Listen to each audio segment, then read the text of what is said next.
Everyone takes the limits of their own vision for the limits of the world. Arthur Schopenhauer.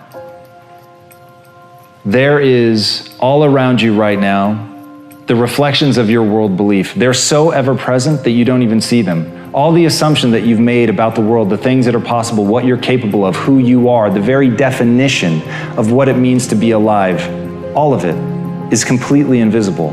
And you're mistaking what you have for what could be. And once you break free of that, once you understand that right now you're a moment in time and that you have latent potential, and that latent potential can be expressed in the form of skills, that you can get good at things, that you can develop yourself in any direction, that brain plasticity alone is one of the greatest weapons that you're not using. But you have to move beyond what you can perceive today. You have to begin to look beyond that and see that which doesn't yet exist. And you have to remember that many of the things that are holding you down are rules that you don't even realize are rules. And as General Douglas MacArthur said, you're remembered for the rules you break.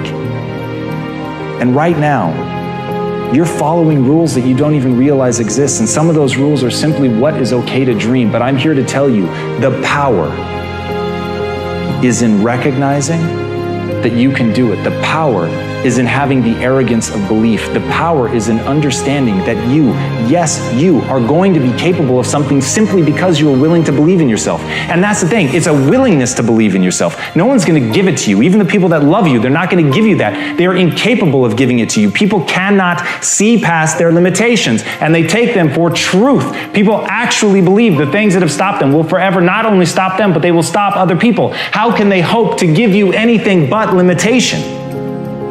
So if you know that even the people that love you, what they're handing you is limitation with the best of intentions, with all the love in the world, how are you going to break out of that? How are you going to break past those rules? How are you going to fight the anxiety that inevitably comes your way when you think about going against the grain? But my friends, until you can do that, you can never get beyond the bullshit that limits you. If people said gravity is what it is, we never would have reached escape velocity. And yet, as a species, we have been able to hurl a rocket into space, get it outside of gravity, take us to other planets. That is real only because somebody said, I refuse to be held down by the most obvious rule that we have, the one that everybody says is beyond reproach, and that is gravity.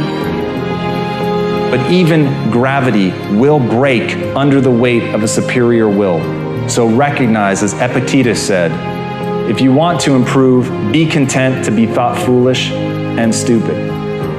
Can you be content to be thought foolish and stupid?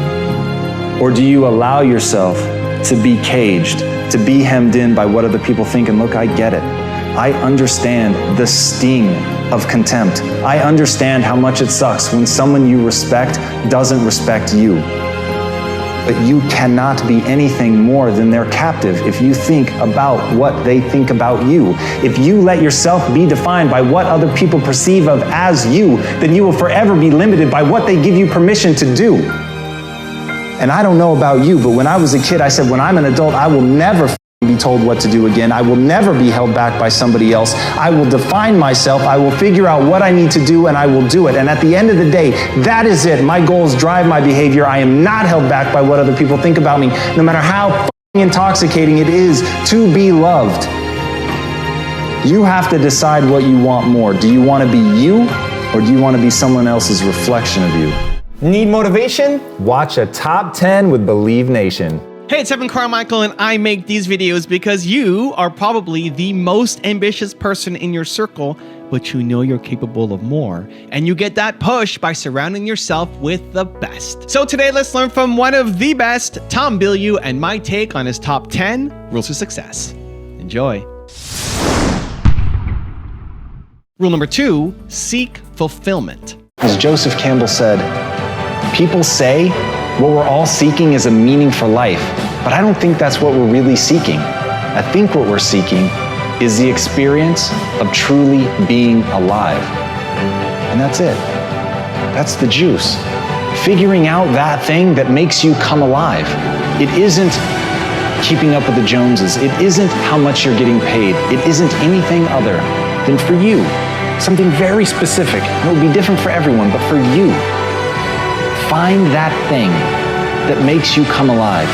Focus on it. think about it. Put your time and attention there. Shift away from seeing the pain in the opera and instead seeing the wonderment in it all. Seeing the glory that is just everything around you, the opportunities, the fact that you're alive. Once you can see that those basic things that you take for granted, that you can breathe in through the nose and out through the mouth, all of that stuff, once you start seeing how miraculous it really is, once you start seeing how we're connected to each other, once you understand that the name of the game isn't wealth, it isn't fame, it isn't ambition or success, it's neurochemistry.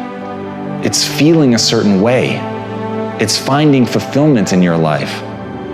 Once you realize that, you'll understand this is a game of attention, and you entirely control what you focus on. So choose very wisely, my friends, because your life will literally become the summation of the things that you look at. Rule number 3, be true to yourself. Albert Einstein said, "Everybody's a genius, but if you judge a fish by its ability to climb a tree, it will live its whole life believing that it's stupid." And that's what confuses people. People believe that they're dumb because they're not finding their path. They're not defining things based on what excites them and what they want to live with every day. They're just looking to what the outside world says is good. And I think it's incredible that there are other people doing things that are so extraordinary that we aspire to be like that. But you have to understand the difference between being like someone and trying to actually be them. So if what inspires you is that somebody works hard, work hard. If what inspires you is that somebody gets up every time they fail, get up every time you fail. If what you like is that they're themselves with all their weird eccentricities and quirks, then be true to your eccentricities and quirks, but don't try to embody their eccentricities and quirks. That's the surest way to become the fish that thinks it's stupid because it's being judged by trying to climb a tree. Rule number 4, embrace failure. How do I stop myself from beating myself up for trying to do something that failed miserably and then continuing to overthink everything about what happened? Thank you so much for any advice and assistance that you can provide. Okay, here is how to conceptualize failure and the disappointment that goes along with it. Once you understand that what the human animal is designed to do is learn, then you have to ask yourself, if what has made the human animal the most apex of apex predators the world has ever seen, the most capable of completely changing its environment, what is it that allows them to learn fast? And the answer is failure. Now, the reason that failure is truly useful, and I'm not just saying that to make you or myself feel better. In fact, I wish that it wasn't the way to learn the fastest. But the reality is, the reason that it works so well is that when you fail, you trigger areas of the brain that are focused on memory and focus. So you've got the memory side, so you're gonna remember this, you've got the pain, this does not feel good, I do not wanna go through this again. So you've got that, which heightens your emotions, which makes you more likely to remember this thing moving forward. And then it also narrows your attention. So you're really looking at, why did this go wrong? And when you have this sense of, I never want to repeat this, and you're looking very closely at, why did this go wrong? Now, all of a sudden, failures, because of what it does to your brain, and quite frankly, because you're in the mix, you're trying things, and we learn better from doing than from reading about it or hearing about it. So failures suddenly become the most information-rich data stream on planet Earth, heightens your likelihood of remembering, and it focuses you in on exactly what's the problem. So now, even though failing sucks, part of what makes it valuable is that it sucks. In fact, it may suck in order to make it valuable. Let that sink in. That nature went, when this happens, in order for this to be useful for this animal, for this evolutionary creature, I need to make sure that it becomes advantageous, so that as they make mistakes, assuming that they don't get eaten by a lion, I want to make sure that they don't put themselves in that position again. And so we have to learn from some method. And the method that gets us moving, taking action, trying things, feeling the pain, focusing, that's going to be the thing that we're going to get the most takeaways from. So now, as you reframe what failure is not proof that you're a loser. Failure is the process by which you become better. Okay? Failure is not the process that reveals that you're a loser. Failure is a process by which you become better. That is the name of failure. So now, when you fail, why would you beat yourself up over it? It's the nature of progress itself. There is no way to get better without failing. It's the fastest way. It is the most effective way. It is necessary. You have to do it. And by the way, for you to have failed at something, you showed the courage to try it. So instead of wasting time beating yourself up over the fact that something went wrong, we're going to say, that's the nature of progress. We have to try something. It's not going to work as well as we want it to, or I may fall flat on my face. I may outright embarrass myself. And if I let that break me, I will fail to learn the lesson. But if I do what nature is compelling me to do, and I focus on what went wrong, why did this happen? Because I never want to go through this again. You stack enough of those, what went wrong? I never want to go through this again. Enough of those together, and you actually get good. And translating potential into skill set is the name of the game. And you will never do that more efficiently than you will through failure and mistakes.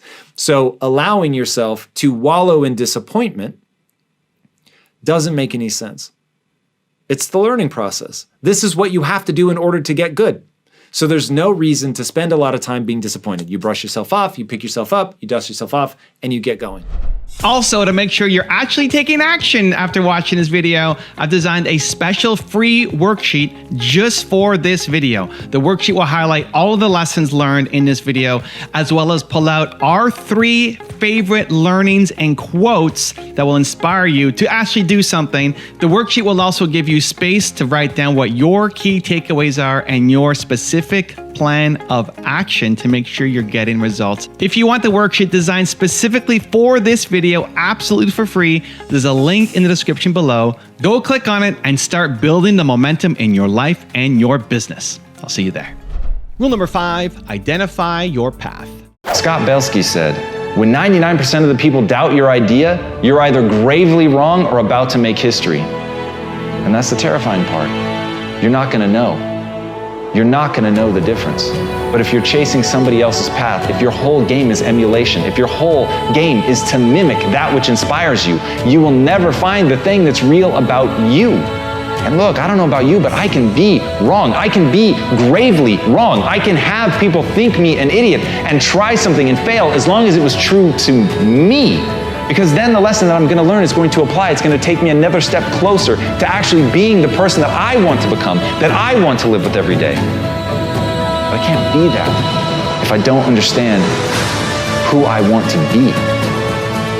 So look inward, identify your path, identify what excites you, and go after it as if your life depends on it. Because in truth, it does. Rule number 6, take control. You can choose to believe in luck. You can choose to believe that you don't have control, that you don't have agency, that the world is happening to you. Or you can choose to recognize that cause and effect exists, that if you want to get better at something, you need to put in the work, that if you want to get stronger, you need to lift heavier weights, that you can either ask for stronger shoulders to carry a bigger load, or you can ask for a lighter load. The choice is yours, but at the end of the day, if you want those strong shoulders, they're yours to build. You've got to make those choices. You've got to understand the cause and effect. You've got to understand that your life right now is the exact reflection of your choices. Your life, the good, the bad, the ugly, the hateful, the painful, the joyful, the beautiful, everything in your life is a reflection of you. It's a reflection of the things you've decided to do. It's a reflection of the things you've decided not to do. It's the story you tell yourself about yourself, what you believe is capable. All of those things, they're the choices that you're making every day, and at any time you can choose to make a different choice. And as Bruce Lee said, if you always put limits on everything you do, physical or anything else, it will spread into your work and into your life. There are no limits. There are only plateaus, and you must not stay there. You must go beyond them. Even in the statement, you can see him making the choice about what to believe by saying that there are no limits, by taking something that other people perceive as a limit, as something that's stopping him, and saying that's not, it's a plateau, it's something that I can push through. And you see what he holds himself accountable to. It's not okay to stay at a plateau. It's okay to have one. Everybody has them. They happen. It's a natural part of the course of getting better, but it is not okay to stay there. And that is a choice. That's not something anyone can hand you. It's something you have to believe to the core of your soul that it is not okay to stay in a plateau. And it's that that's going to push you through. It's that that's going to make you get up and keep going. But first, you have to recognize that life is cause and effect. You have to recognize that that choice is a knock-on effect. You have to recognize that him merely saying those words out loud have a cause and effect. They change the course of his life, the expectations that other people have of him, expectations that he has of himself. And because he understands that he can control the outside world by first controlling what's inside, by changing his belief system to match what he wants to accomplish, he's then able to accomplish. What he did in his life had nothing to do with luck. It had everything to do with the demands that he made on himself. It had to do with when he got in a motorcycle accident and people told him he would never walk again. Not only did he walk again, all of the major accomplishments that we think about of being that man, they all came after. They came after he was told he was never going to walk. It came after he was told that he was never going to be able to do martial arts. But he did it. He did the grueling work of getting better. He understood cause and effect. He understood that if he chose to believe that he could never do it, that he'd never be able to do it. But that if he chose to believe that by working out he could get stronger and get better and get back to it, that he could. And that's what he did. So now ask yourself, is your life dictated by luck or cause and effect? Are you in control? Or is it somebody else? Is someone else in control? Or is it you? And if it's you, go build the life that you want, because there's nothing stopping you but you. Rule number 7, just get started. As Mark Twain said, the secret to getting ahead is getting started.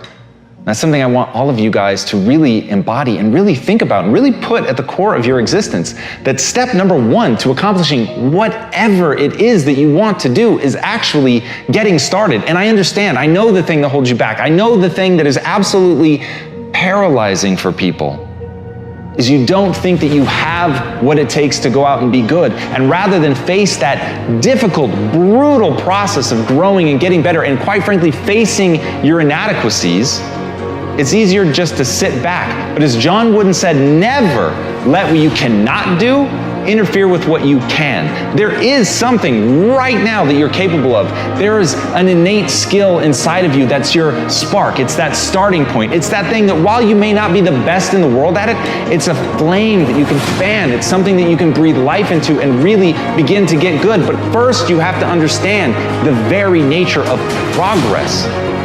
And that's as Stephen Covey said, you're not the product of your circumstances, but rather a product of your decisions. And it's those decisions that are going to allow you to build that skill set. So don't worry about where you started. Don't worry about what you already have. Remember, it's the decisions that you make. It's going down that road. It is the decision to get started. It's the decision to face possible failure. It's the decision to get up once you failed. And it's the decision of what to learn when you fail. Do you learn that you're not good enough? Do you learn that you never should have tried? Or do you learn a lesson from the failure and get up and brush yourself off and remember that at the end of the day, you're going to go as far as you're willing to fight for, and that's it. And if you're willing to fight to go all the way, then you will go that far. You will set a new bar. You will define for people what is possible. You become that beacon of hope. You become that thing that other people look to as the standard. But at the end of the day, it started with you getting started. It started with you showing up. It started with you pushing and trying. So get out there. Don't worry about what you have and what you are. Focus on who you want to become and the price you're willing to pay to get there. Rule number 8, learn. One of the most surreal things about my experience as an entrepreneur is that the better I get at it, the more that I do, the more I feel lost, the more I feel like there's too much for me to possibly know and understand. And in that is my power. That's literally the source of my power, because I understand that my journey is one of learning. I understand that, as Naval Ravikant said, the genuine love for reading itself, when cultivated, is a superpower. The means of learning are abundant. It's the desire to learn that's scarce. But if you have that desire, if you cultivate that desire to learn, if you accept that you're in this big world that is far too big for you to understand every piece of it, but in recognizing that you don't understand it all and putting yourself on this quest to learn obsessively, to get better, to fall in love with the actual process of gaining knowledge, if you stay hungry for that at all times and you don't calcify your thoughts into dogma, but rather stay fresh, stay naive, stay hungry and foolish to really learn and grow, then you actually obtain power. And this is the part I want people to understand. Look past the words and hear what I'm really saying. As you take on the knowledge, as you're learning one thing after another, those skills have practical application. And it is that practical application, born of understanding how little you really know, that allows you to become far more powerful than the people that think they know. Because when they think they know, they stop growing. When they think they know, they calcify. When they think they know, their thoughts get brittle like bone and break. But when you think you know nothing, when you think you have to learn everything, when you're really just trying to figure out if something works, if it gets you the result, then those skills become real. They become tested by what you're doing. They are boundless because you're always trying to find that next thing. You're never self-satisfied. You're never self-congratulatory. You're simply asking, where do I want to go? What skills do I need to acquire to get there? And knowing that each one of those that you get, brick by brick by brick, builds a real path to where you want to go. So fall in love with the idea that you know nothing. Fall in love with the idea that learning is a superpower. Fall in love with that hunger. Want to get better every day. Never be tricked by the desire to be self-satisfied. Never be tricked by the desire to be great today. Never fool yourself into thinking who you are today is who you can become. I don't care how far you've come. I don't care how many accomplishments are in your rearview mirror. If you fall prey to that, your past will always be bigger than your future. And there is one mandate that I make of myself and anyone else that wants to be around me. Your future must always be bigger than your past. And the only way for that to be true is to love how little you really know and to love how much you can learn if you just keep going. Rule number 9, put in the work. Listen and listen well, because no truer words are ever going to be spoken. You can do anything you want without limitation. Whatever it is that you decide you want to make come true in your life, you can do that. It is going to take an inhuman amount of work. You're going to have to be prepared to break yourself in half. You are going to have to learn more than anyone has ever learned. You're going to have to push yourself harder than anyone has ever asked you to push yourself before. You're going to go way beyond your breaking point. You're going to run until you vomit. You're going to study until you fall asleep. You're going to push and push and push, and then you're going to push some more. And when you hit the limit, you're going to push again beyond that. You're going to force yourself into an adaptation response. And why? Because as Malcolm X said, the future belongs to those who prepare for it today. So if you don't put the work in today, if you don't do the unending, back-breaking work of developing yourself into something greater, the world is going to pass you by. The people that are going to own it are going to be the ones that did that work. And the one promise that I can make you right now is that somebody out there is outworking you. Somebody right now is doing the things that I'm saying. Somebody right now is doing the work of failing and getting up and getting better and pushing themselves and triggering that glorious adaptation response that makes humans the apex predator. Someone right now, they're putting in that work. And if you don't, the future is going to belong to them. And as Martin Luther King Jr. said, if you can't fly, then run. If you can't run, then walk. If you can't walk, then crawl. But whatever you do, you have to keep moving forward. It's not okay to make excuses. It's not going to slow people down. It's not okay to ask the world to stop so that you can step out front.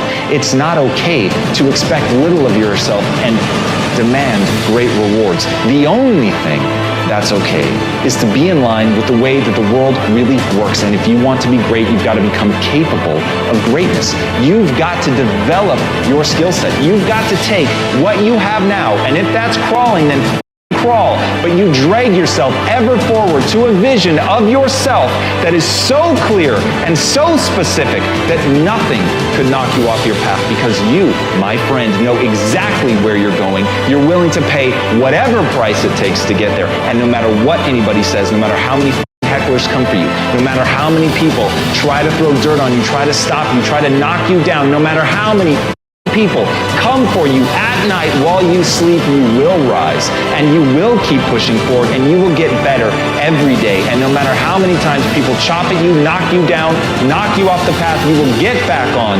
You will crawl till you can walk, you will walk till you run, and then you will run until you fly. And that, my friends, is the only path forward. So if you want a future that makes you happy, if you want a world that you're excited about, get your ass out there and earn it.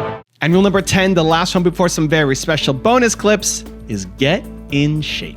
One of the most important things that you can do is to get yourself in shape. Now, I am not a fan of working out. In fact, it is very fair to say that I really don't enjoy working out. But when I think about getting my brain in shape, one of the most important things you can do is get your blood pumping. Now, I'm also not going to lie, there are cognitive benefits psychologically, if nothing else, to also being strong and looking good. None of those are going to hurt your feelings. But the real reason that I spend my time in the gym is that you're sending a very particular signal to your brain when you're working out. And so you increase the production of things like BDNF, brain-derived neurotropic factor, if I remember all the letters correctly. But basically, you're sending Miracle Grow to your brain to make sure that you're creating the optimal neurochemical soup that you need in order to be performing at a high level. It really has big impacts on memory. And so getting in the gym, getting your blood pumping, getting yourself in good shape is going to be a critical part of getting rid of brain fog, making sure that you're incredibly sharp, and making sure that you're creating the growth factors in your brain that you need to enhance your memory. And that's going to be a big part of it. So I personally go into the gym roughly 5 times a week. There are definitely times where I might miss a day, and there are some weeks where I might add a day. Everything in life is ultimately malleable to some extent. We are not blank slates, so you can't just infinitely change yourself. But things are pretty changeable. As Heather Hines says, we are not a blank slate, but we are the blankest of slates. And I think that's the right way to look at it. So here's how I break it down. I've got my mission, my North Star, my proper goal, the thing I'm trying to do. Then I have what most people think of as goals, which are the paths. So I want to win a gold medal in the Olympics. That's a goal. Maybe I think I'm going to win a gold medal in gymnastics, but I find that I can't pull it off. I aged out and I never quite got there. And so I switch over to archery. I'm making this up, but this archery is actually an event where you can be successful deeper into your life. The goal, win a gold medal at the Olympics. The path, swimming, tennis, archery, whatever. And so I'm going to be flexible on what my path is. Now in business, man, let me tell you, I'm trying to build the next Disney. All right, rad. Now, the path to get there, I wouldn't have told you 2 years ago was going to be NFTs. And now NFTs is a huge part of my strategy. So the goal of pulling people out of the matrix at scale using storytelling, that remains true. And that's why I'm building the next Disney. So that's my goal. That's my mission. That's my North Star. That's what I'm trying to do. Now, do I do that through YouTube videos? Do I do that through NFTs? Do I do it through getting a show on Netflix? What's it going to be? I don't really care, to be honest. I want to do whatever is most efficient and effective at getting me to the goal, which is to pull people out of the matrix at scale through storytelling. Okay? So you have to learn to differentiate between your mission and the path to get there. Because you could say that my goal is to let's say, in fact, 5 years ago, I would have told you that I want to have printed comics in comic book stores and absolutely killing it. I want one of those comics to be turned into a major motion picture that, ends up in theaters. And that would be one path. But now I'm like, I want to do an NFT, forget about printed comics. They're absolutely laughable. We do web comics now, but that was a whole big transition that I wouldn't have anticipated. So that was already one switch of, some would say goal, I would say path.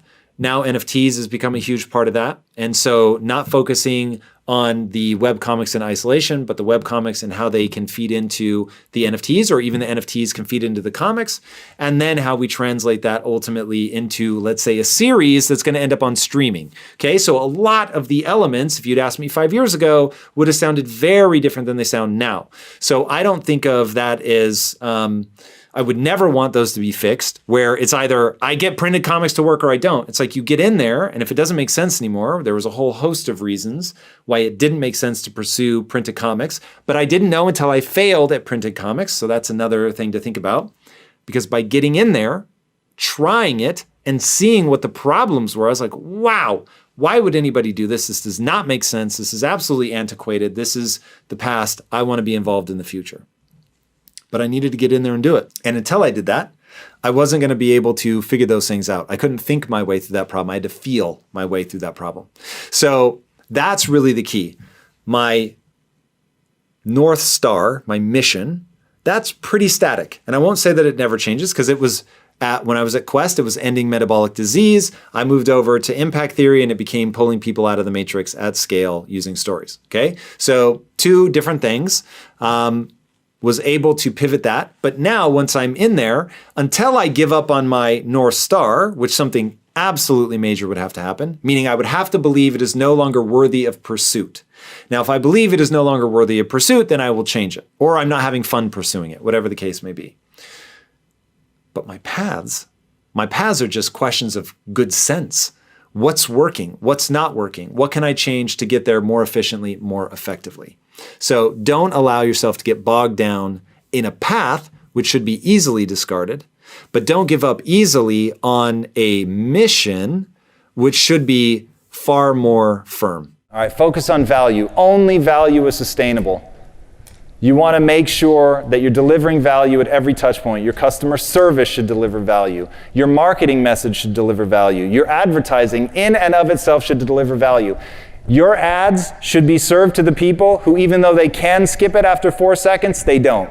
That's when you're actually delivering value. People used to ask me like, oh, how do you get rid of the negative voice? I'm like, I don't know that you want to.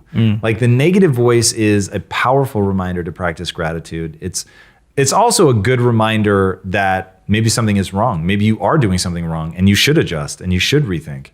I was just about to say that sometimes your negative voice is what protects you. Sometimes. Yeah. Not all the time, but there can be times when it's protecting. In fact, I'll say it like this. It probably does protect you all of the time, but it's so repetitive that you touch this issue and now we're into the 9,000th replay of this. That's where it becomes stupid. And so the one thing, yep, cool, got it. I do need to work on that. You're absolutely right.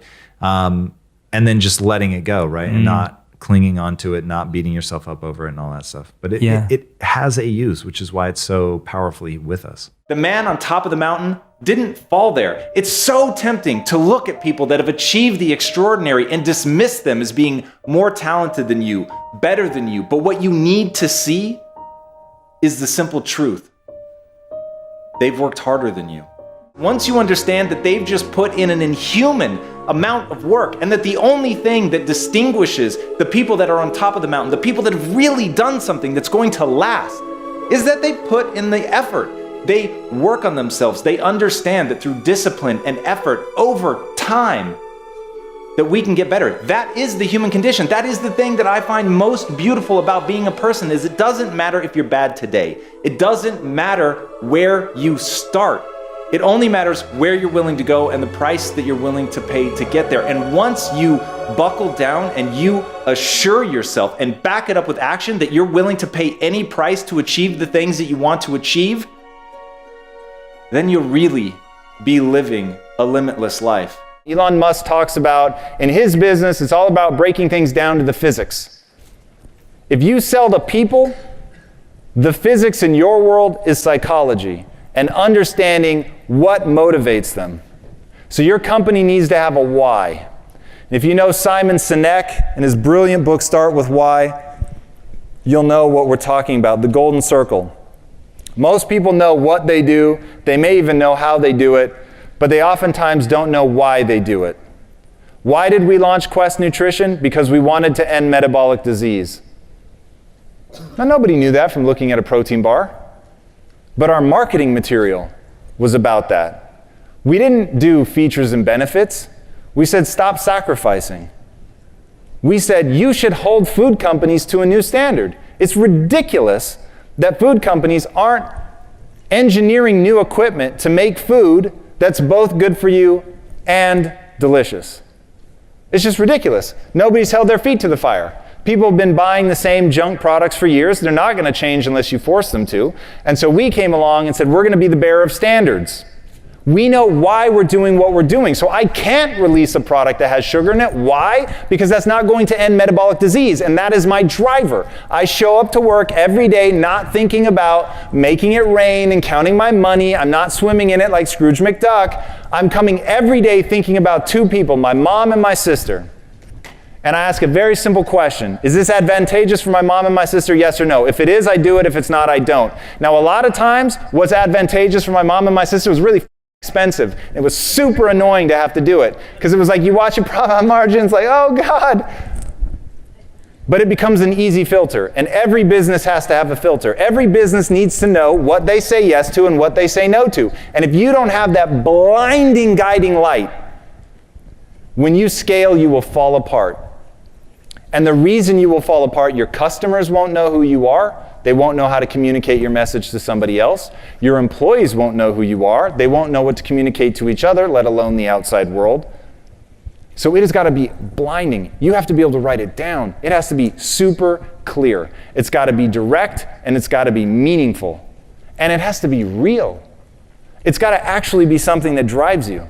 We all have to understand is at the end of the day, the only thing that matters is how good is your product. Whether you're trying to build a company or you're trying to be a kick-ass employee or you're trying to be the best parent of all time, at the end of the day, the only thing that matters is getting good. The only thing that matters is actually delivering an extraordinary performance. Until you get to that point where you can actually knock it out of the park, until you get to the point where you can captivate people with what you're able to do, you haven't gotten anywhere. If you want to be great, if you want to leave a legacy, if you want to be remembered, you've got to focus on the acquisition of skills. You have to focus on actually getting good. That's the only thing that's really going to capture people's imagination. We all come to a relationship with like expectations about how we think people should act. And unfortunately, we don't recognize our expectations as expectations. We recognize them as truth.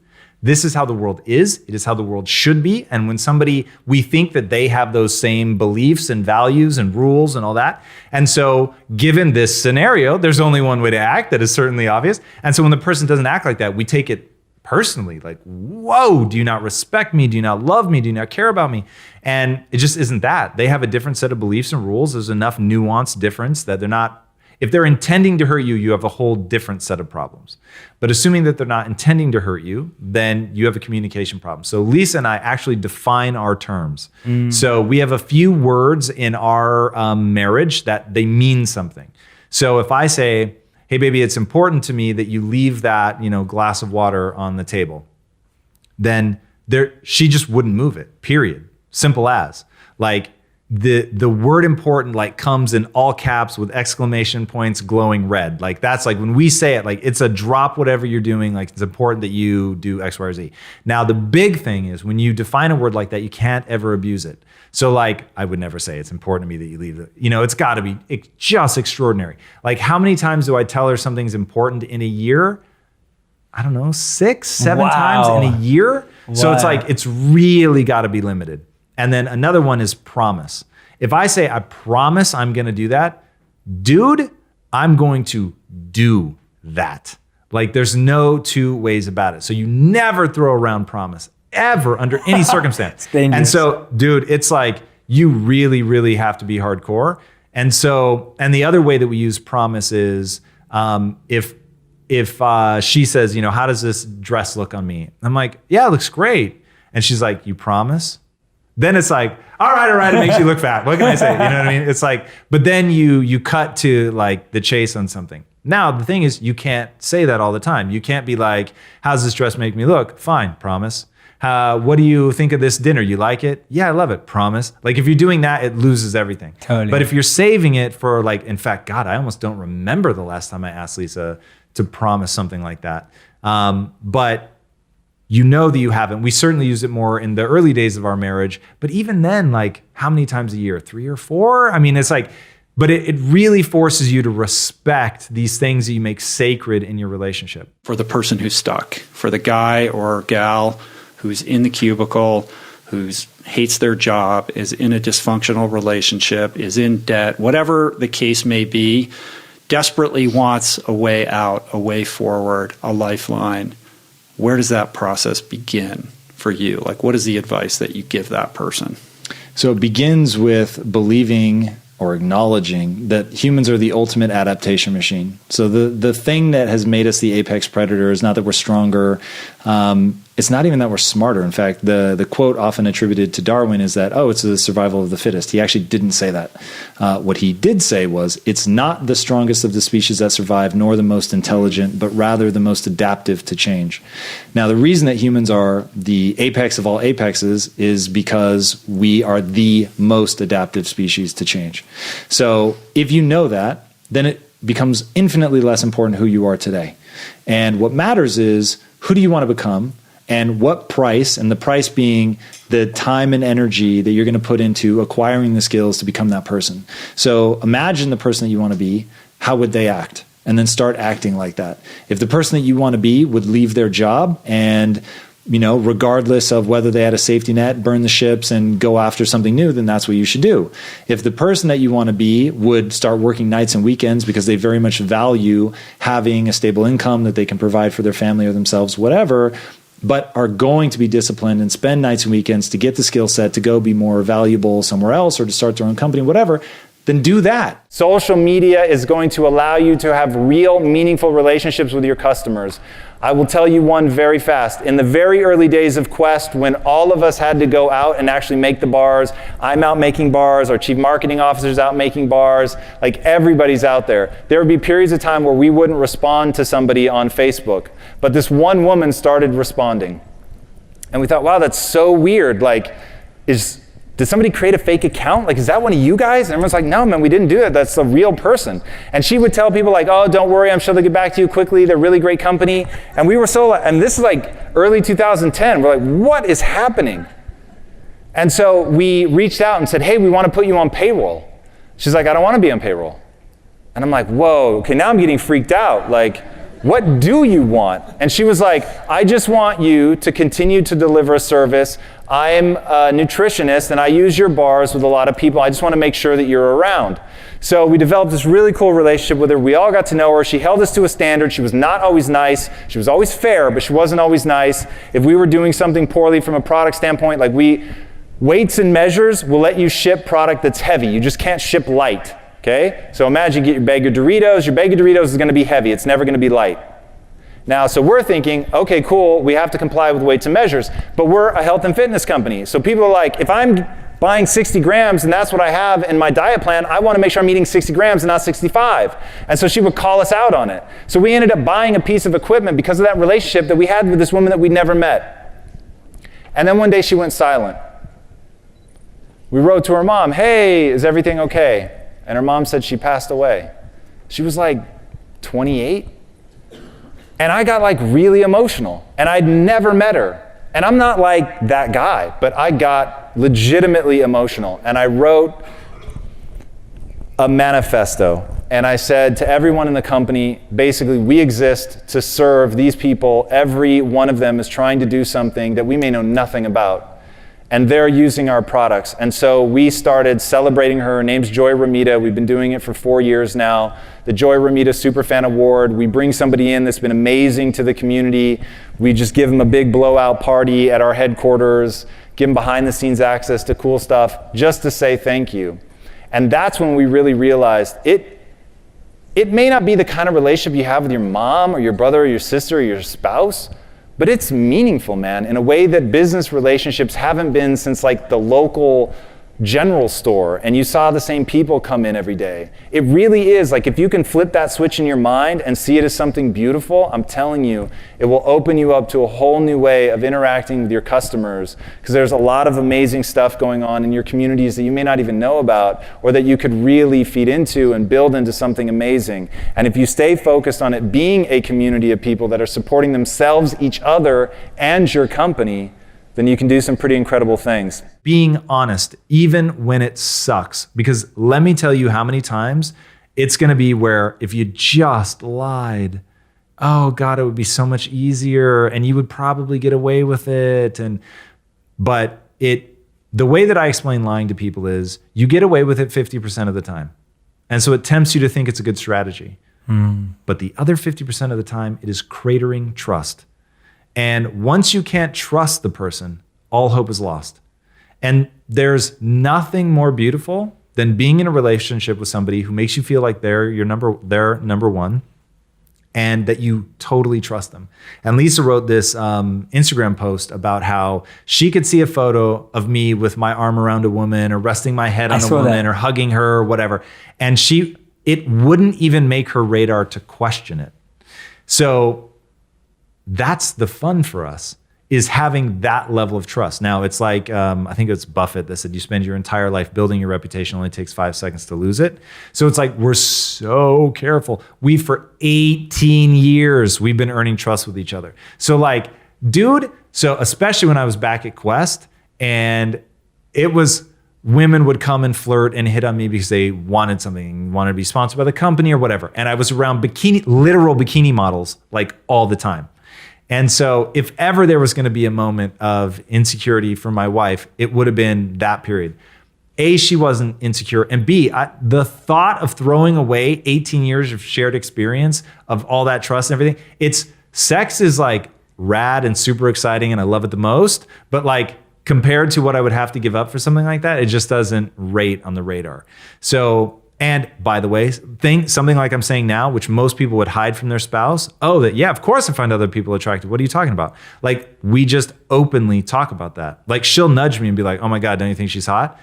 It's like, that's just, we set up early on in the relationship to be aggressively ourselves. And one thing that we both were really honest about was, I was like, look, it is human nature. You are going to find other guys attractive. And I will actually trust you more if you admit when you find somebody attractive than if you say something stupid like, I only have eyes for you. Oh, really? You're the only human in all of history to like, transcend their human nature? Like, it doesn't make sense. Yeah. And then that's a super fragile place to be, because what happens if I get older? What happens if I get injured or scarred? Like, then I'm really supposed to believe that suddenly you're more attracted to somebody with a scar than somebody without? Like, it doesn't make sense. So we all live in this fragile bubble of, well, as long as they lie to me, it's okay. And as long as I'm willing to believe, and even though secretly I know it's a lie, and then it's the more pious than now, like, oh my God, she's thinking all these nice things about me, but I'm actually finding other people attractive and I'm just lying about it. And so then you're like, wait, if I'm lying about it, is she lying about it? And so it erodes all that trust. So from the jump, we were like, look, you're going to find other people attractive. I'm going to find other people attractive. But let me introduce you to this magical word called commitment. Now, I'm with you because I love you, because I respect you, but I'm also with you because I'm committed to you. And so you don't have to worry that I'm going to be looking over my shoulder for a more attractive woman. There are going to be more attractive women than you, for sure, especially as you age. Who the cares? You're my wife. We have shared an experience. We've shared a life. We've built this around each other. And commitment means something to me, going back to having that code that you live by. And the rules and the code that I live by, I'm never going to betray that. Yeah. So it's like, we've always said, I may break up with you one day, because I'm not saying that like, oh, there's nothing you could do that would make me break up with you. For sure there is. But I'm never going to cheat on you. I may come and say, I'm breaking up with you because I'm going to go have sex with somebody else, but I'm absolutely not going to go have sex with somebody behind your back. Never going to happen. So like having that trust and knowing who the other person is, like all that stuff is super meaningful. And look, there's just more and more and more stuff, but those are some big ones. How do you process issues? Do you have a system on what you go through? Something happens, something comes up in your brain. Is there a step process you go through? Yes. What is it? Starts with a goal. So what is my goal? Well, first it starts with clearing the emotion, because probably whatever Sure. I was told just had some emotion. I recenter myself. The thing that I probably repeat to myself the most is you can do anything you set your mind to on a long enough timeline. So I know I can learn anything. So if the thing that hits me is overwhelming because I'm scared, I don't know how to do it, you can do anything you set your mind to. So at the end of this thinking through is going to be the question, are you willing to set your mind to it or not? And then I identify, okay, what's my goal? Does this move me towards my goal, yes or no? I think through the process of, has somebody done it? Is there already a well-laid path from where I'm at to actually completing this? Which is how I decided that we were going to take on Disney, because looking at the only studio ever in the history of time to be disciplined enough to only tell one kind of story from 1,000 different angles, so much so that they gave birth to Americana, is Disney. No other studio. Everyone else is all over the map. If I say I'm going to go see a Sony movie or a Paramount movie, you don't know anything about it. But if I say I'm going to go see a Disney movie, you already know something. So their name brand means something. So I could see, oh, there's a path from where I'm at to the impact that I want to have. So I throw that out just as a reminder of the path that I'm walking, more than I have some particular obsession with Disney. Fascinating. And by the way, in your mind, do you see it already, that vision becoming a reality? No question. No question. No question about it. For sure. And look, I have days of where I'm like, how the f am I actually going to do this? But then you come back to, you can learn anything you set your mind to, so just keep marching forward. I applied to USC, but didn't realize you had to apply to USC Film School separately. So I get into USC, but I have terrible SAT scores. I took a 990, or I took it twice and I got a 990 combined score. It's terrible. They do it differently now, so people don't realize just how bad that score was. That sucks, actually. That was atrocious. And so when I looked at the film school, it required a 1300.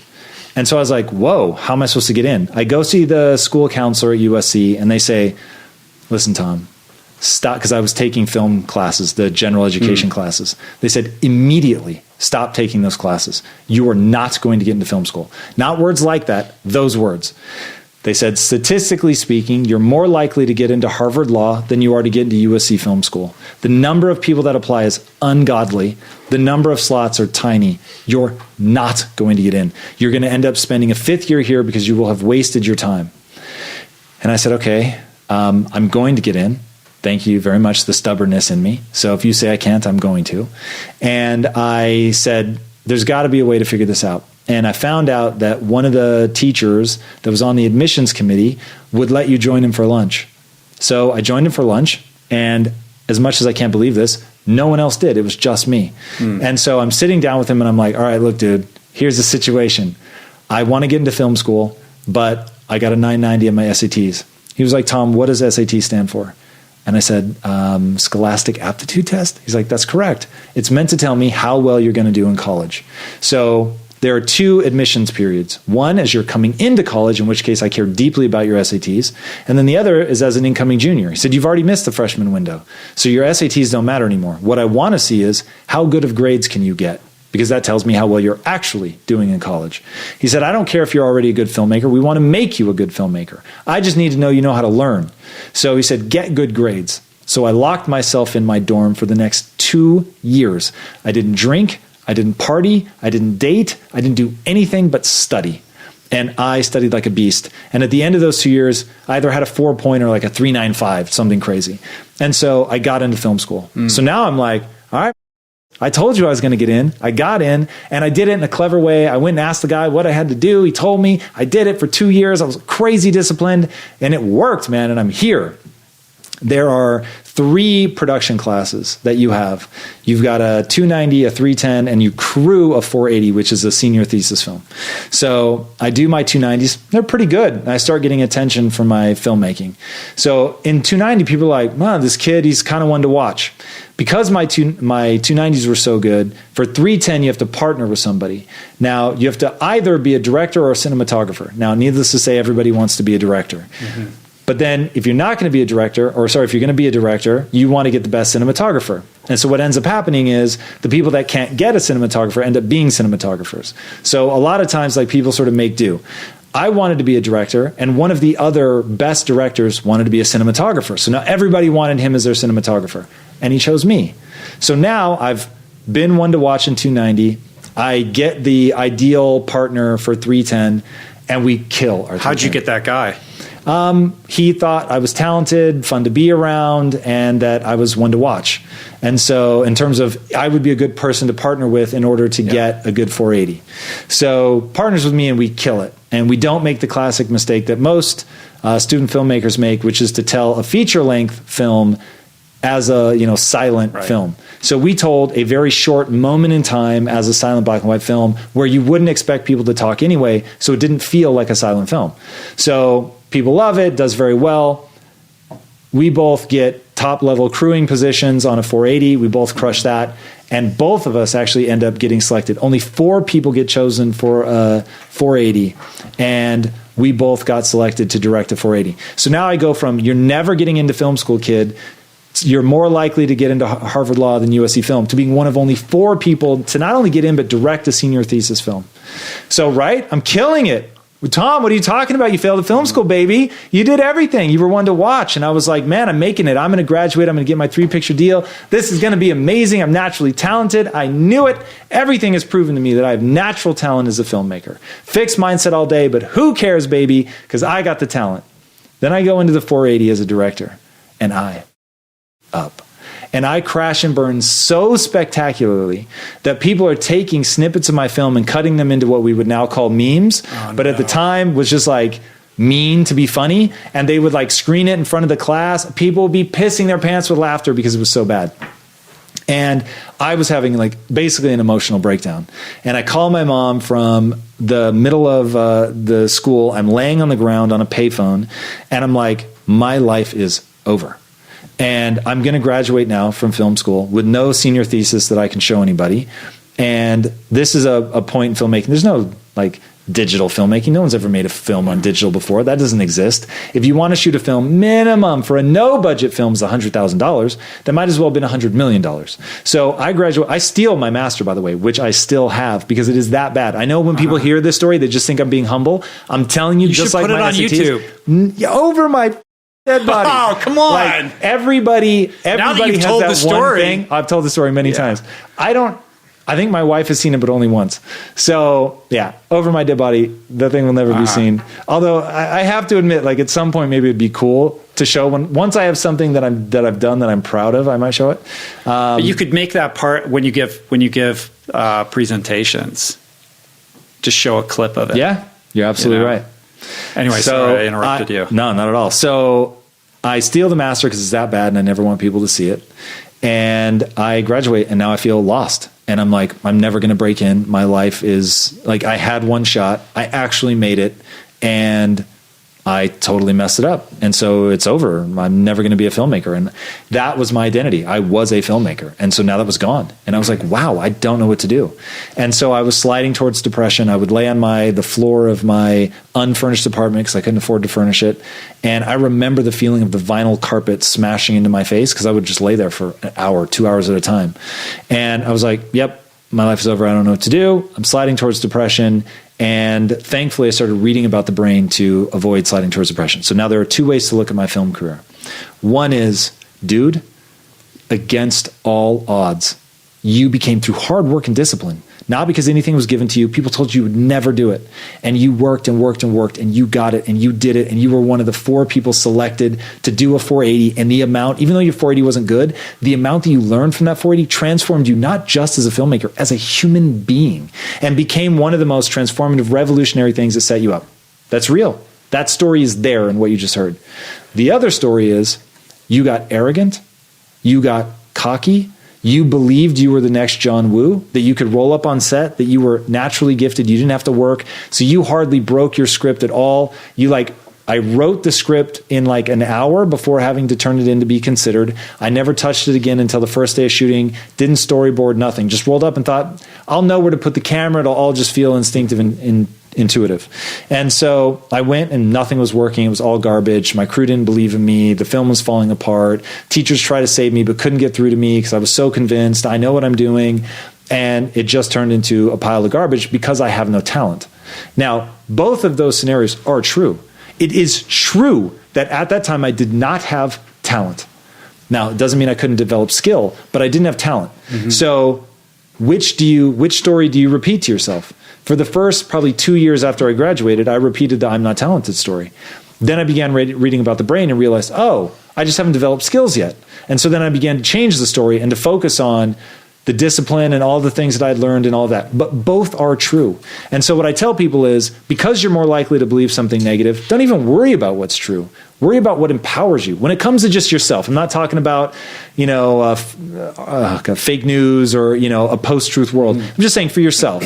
Both of those narratives are based on facts. So the truth of one or the other doesn't matter. One is empowering and one is disempowering. Act in accordance with the one that's empowering. Your mind begins to lay down patterns over time. Neurons that fire together, wire together. So if you, let's say you want to do public speaking, and you get nervous every time you're about to public speak, then you begin to develop this Pavlovian response of anxiety as you go to speak. But you could interrupt that pattern. You could find ways, whether it's taking a much more confident posture, which there's all kinds of amazing research on how just your posture, changing your posture, creates a different internal reality. Going back to you're creating the state that you're in. If you're sitting like this and you're allowing your face to take on this really droopy, sad posture, it's very different. What you feel is very different than if you take an open, confident posture. If you hold your face in a very optimistic, upbeat, I dare you, try to be really pissed off and laugh out loud. It just doesn't work. Understanding that all of that stuff is intentionality at play. It's you choosing what you think. It's you choosing what you believe. It's you choosing what you feel. And all of that stuff has a material impact on the world around you. Take meditation.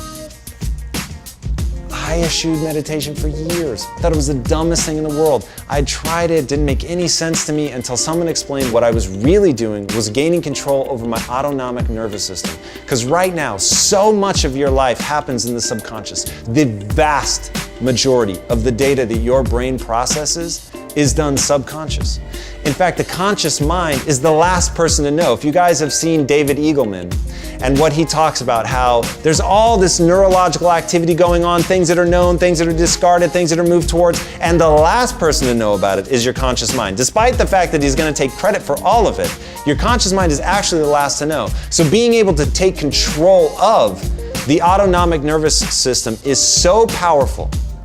It's going to allow you to center yourself before giving a speech. It's going to allow you to calm yourself before taking a test. It's going to allow you to perform at a higher level. Take the Navy SEALs. The Navy SEALs teach breathing exercises. The Navy SEALs teach meditative practices, because when you get into a combat situation and things are flying and moving really fast and it is literally a life or death situation, you've got to learn to calm your autonomic nervous system. And if you can't do that, if you can't lower your rate of breathing, if you can't calm your heart rate, if you can't push the blood back into your prefrontal cortex so that you can make the right decisions and quickly, you're screwed.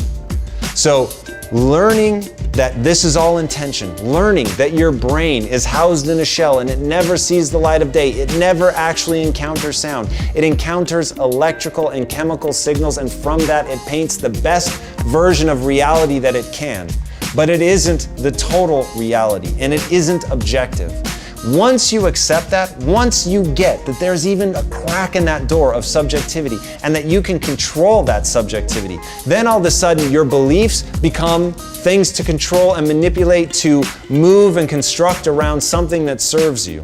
List the beliefs that you have about yourself and put them in two different sides. On one side, I want you to list the things that empower you and move you forward. On the other side, I want you to list the things that demotivate or demean you and move you away from your goals. And then I want you to look at the balance. My guess is most of you have more beliefs about yourself that are detrimental, that make you less of who you are, than you have on the positive side of things that make you bigger, that make you more confident, that give you the courage and the audacity to move forward. Once you realize both of those are fake, both of those are merely a representation that your mind has chosen to give you, and they're not objectively true, then you can realize, hey, I can change these. I can choose to believe things that empower me. I can choose to ignore things that move me backwards or change them.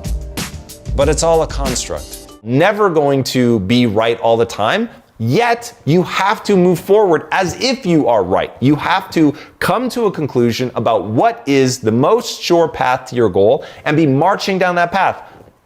This is advanced class shit, but you also have to be able to go, am I right? So at the same time, you're racing forward as fast as you can.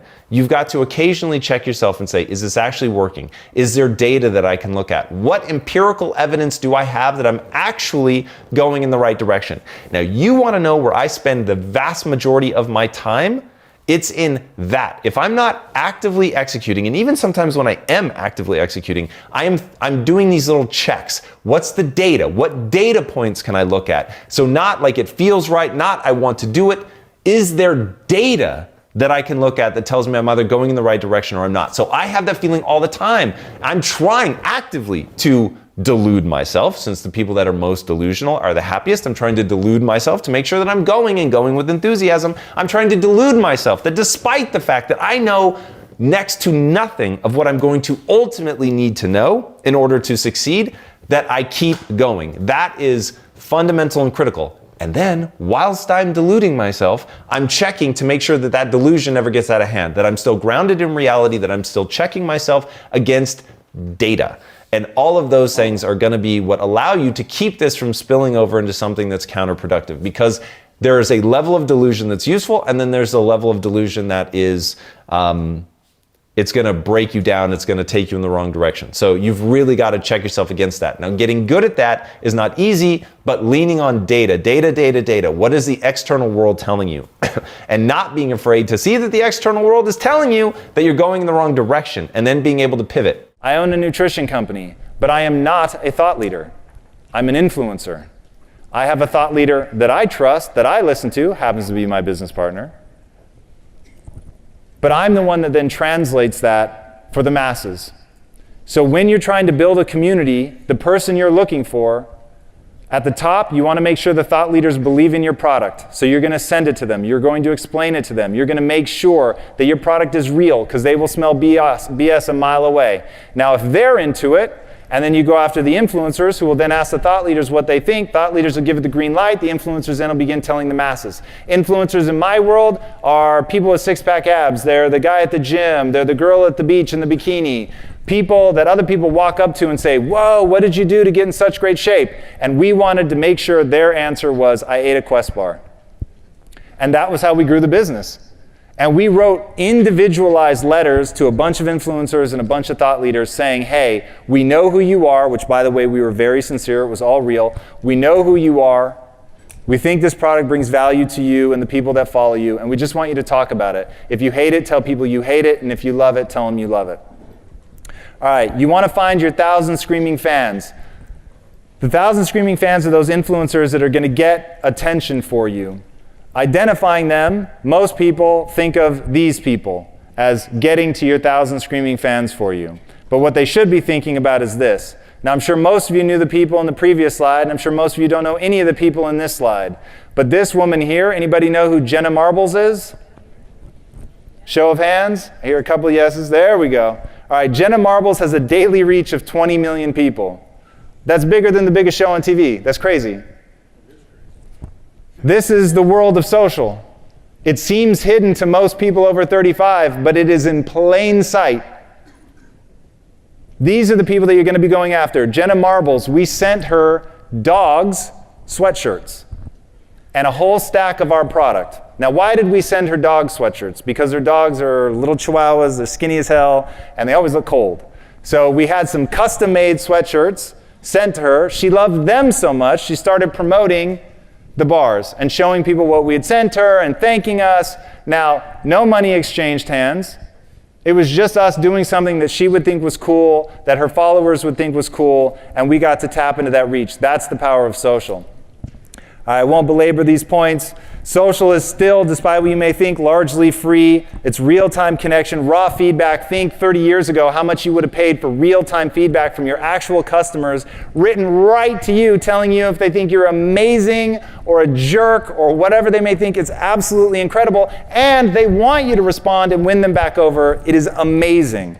It lets you test things rapidly, which is amazing, and it lets you build a community very rapidly. Connecting to something other than the money, I was finally able to really see and understand what it was that motivated me. And I confessed to them that money was not my highest priority in business. My highest priority was camaraderie. I wanted to connect. I wanted to bring something of value to the customer. I wanted to think about the customer. I wanted to be myself. And I wanted to market in a way that was inclusive and created a community. And in that community, we could do something more than just sell products. And so we decided to sell that company because they felt the same. And they wanted to do something based on passion. They wanted to have the energy and excitement to see things through. And for 3 very different reasons, we decided to form Quest Nutrition. Now, as I mentioned, I grew up in a morbidly obese family. So for me, I was never going to chase money again. And I told them that. I was only going to focus on value creation. And it had to be something that I had a deep and personal connection to. So for me, I started thinking every day about saving my mom and my sister. My mom and my sister are both morbidly obese and have been essentially my entire life. And I knew that I was going to lose them too soon if I couldn't solve the problem of how they ended up there. I wanted to give them food that they could choose based on taste, and it happened to be good for them. The only thing that would get me out of bed, 15 years before I'm capable of building a billion-dollar company, the only thing that got me out of bed was shame. So you have to understand that people had not misidentified me. This is not a story of someone who was born extraordinary. People just couldn't see it, that I was secretly this amazing person who was just waiting for their opportunity to shine. This was somebody who was lazy as had no idea what they were going to do with their life. I had no idea how I was going to pull it off. I was absolutely terrified. Every time I looked in the mirror, I saw me staring back, and I knew how lazy I was. I knew how afraid I was. I knew how insecure I was. I knew that at my core, I wanted people to like me, and I was terrified that they had every reason in the world not to like me. But instead of becoming someone who was worthy of self-respect, who was worthy of their respect, all I was trying to do was campaign. I was trying to posture. I was trying to create the illusion that I was something because that seemed like I could do it fast instead of just buckling down and doing the hard-ass work of becoming somebody new. Because I had one failed misunderstanding. I believed that my talent and intelligence were fixed traits. I was born a certain way, and life was about making the most of what I'd been born with. What I did not yet understand is the reason humans are the ultimate apex predator, the reason that we have taken over the globe in a way that no other species has, is because we are the ultimate adaptation machine. Darwin is often misquoted as saying it's the strongest of the species that survive. He did not say that. What he said was it's neither the strongest of the species that survive nor the most intelligent, but rather the most adaptive to change. Getting good at being strategic. And this is why I'm always reading business books, I'm always reading about the mind, and I'm always trying to learn about what industry I'm going into. So right now, boys and girls, I am enmeshed in the world of comics. And I'm trying to ask and answer some very fundamental questions about why the industry is so broken. So first of all, you have to understand it well enough to see that it is broken. Then second, you've got to understand it well enough that you can actually figure out what are the real answers to this. So diving in, reading what you can, finding out who are the influencers in that space, who are the real thought leaders, who's got insight into this that's going to be incredibly usable. Once you have that, then you begin compiling your own worldview of that thing. You need something else that's going to get you off the hook, and it has to be that core belief system in your life, a belief system that you put in place when you were emotionally sober, and you said to yourself, I'm making a pledge. I do and believe that which moves me towards my goals, period. Not when it's convenient, always. And that becomes the guiding light in my life. If the guiding light in your life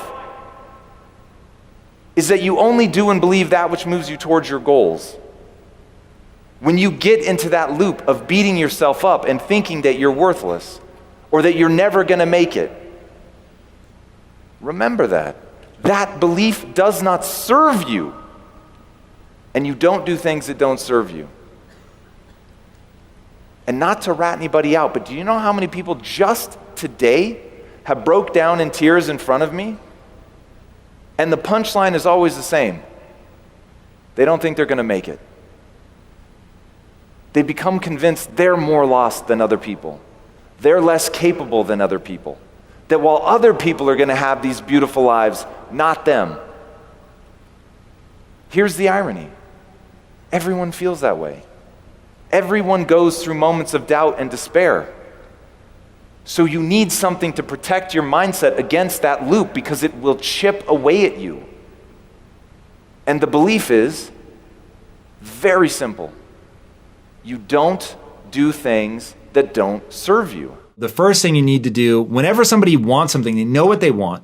They've got a clear goal. They're prepared to do the work, but they just find there's pretty radical inconsistencies as they're trying to move along that path to really get something going.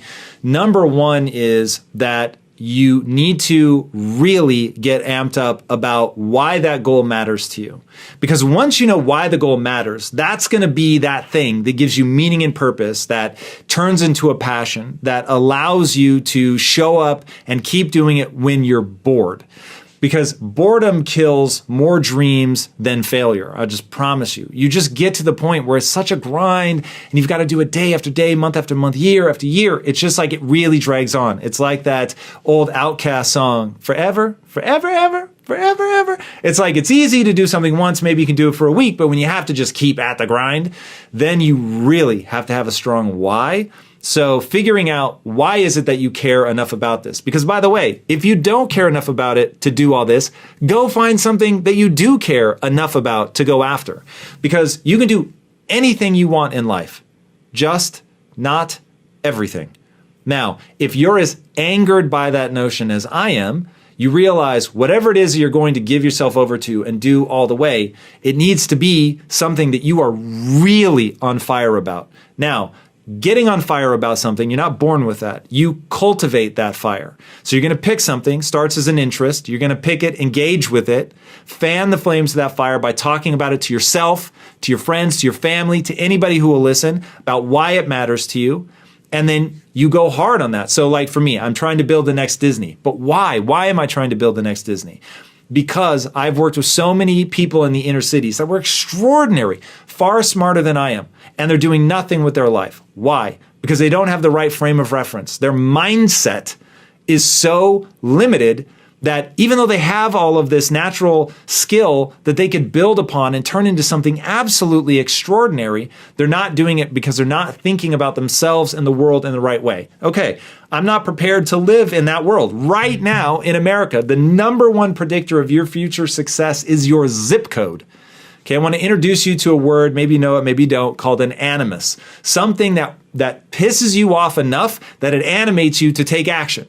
Now you want to find something, a spark of something, and really turn that into this raging inferno of I am not prepared to live in a world where that's true. And now I'm going to show up every day and I'm going to fight. Make sure you focus it, get it specific to a person. Don't let it be abstract. Who's someone you know and love that's struggling with that thing that you want to put an end to? Do you have a mom that's struggling with depression, a brother that has massive anxiety? Whatever the case may be, there's something out there that animates you, that you want to fix, and you attach that to a person that you love and care for. Why? So that on a Friday at 2 a.m. when you're exhausted and you're bored and you know you need to show up and have the discipline to see this through, you don't want to be thinking in the abstract. You want to be thinking very concretely about a person who is struggling with that thing, and then you can fight for them. I always said at Quest, I was trying to end metabolic disease because my mom and my sister were morbidly obese, and I didn't want them to die. So at Friday on at 2 a.m., I wasn't showing up thinking about protein bars. I showed up thinking about them. And suddenly when you're fighting for somebody like that and it's personal, you'll have the energy that you need to see it through. I believe the very meaning of life is to find out how many skills you can acquire that have utility and then put that utility to the test in service of someone else. It's what the ancient Greeks called techne. I've worked my ass off for this set of skills. They are unique to me, and they help other people. And in being able to help other people with something that I worked very hard for, I feel good about myself. And I will make you guys one promise right here today.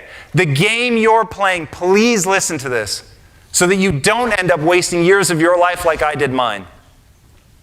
The game that you're playing is not success. The game that you're playing is not money. The game that you're playing is brain chemistry. It's about fulfillment. The only thing ultimately that's ever going to matter in your life is how you feel about yourself when you're by yourself. Father-in-law once gave me this advice.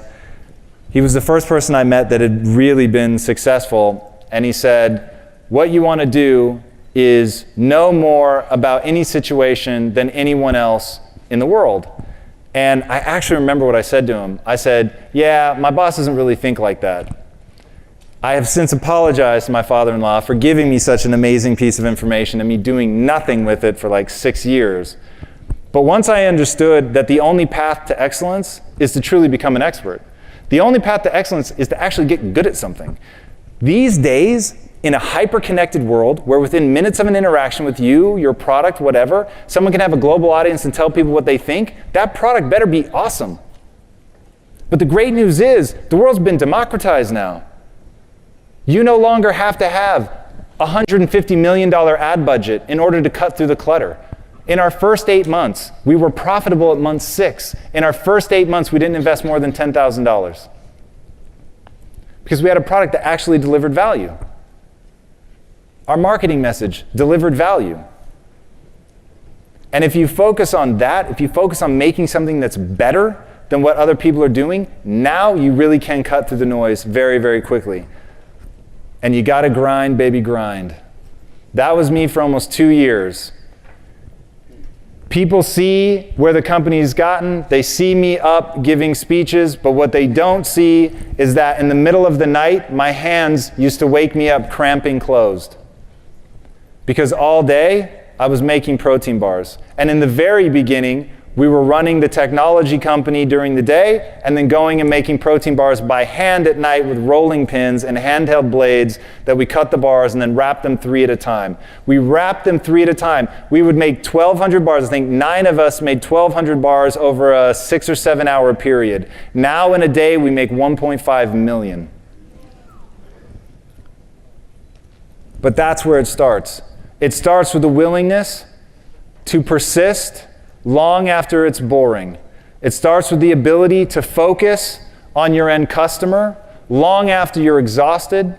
It starts with the ability to think about those people that you really want to serve when you're scared and have no idea how you're going to pull it off. But you chose to believe that you could do it. You chose to believe that. And because you chose to believe that, you were able to achieve excellence. Going out and doing the hard things to see how much of your potential you can actuate, pursuing greatness in a very specific direction is, I believe, the only thing that will make people happy. So when I look at depression, anxiety, all on the rise, all rampant, people feeling lost, not knowing what they want to do, where they want to be, the answer is decide you're going to be extraordinary at something because it gives you more energy than it takes. And there's a whole process, I'm not going to go into it now. But get that thing in your life and then go after it with everything you have, with total disregard for balance. That you pour yourself into it in a way, you give yourself over to it. And I think we have one more bifurcation. You've got the family, which provides a similar sense of deep fulfillment, and I think that's a perfectly valid choice. And if you don't hear the incongruous nature with what I'm saying, I'm not saying it very well. But those are the two paths that I see humans go on. People that are parents, the kid was born, changed my life, perspective, totally done, right? Like you know the talk and how it feels. And then on this side, you've got an equal lack of balance, all in, totally committed, do or die, I would give myself over to this thing that I'm building, right? And that's where I'm at. I've chosen not to have kids, it's not the path I'm on. But I've given myself over in a similar way and I get a similar sense of deep fulfillment.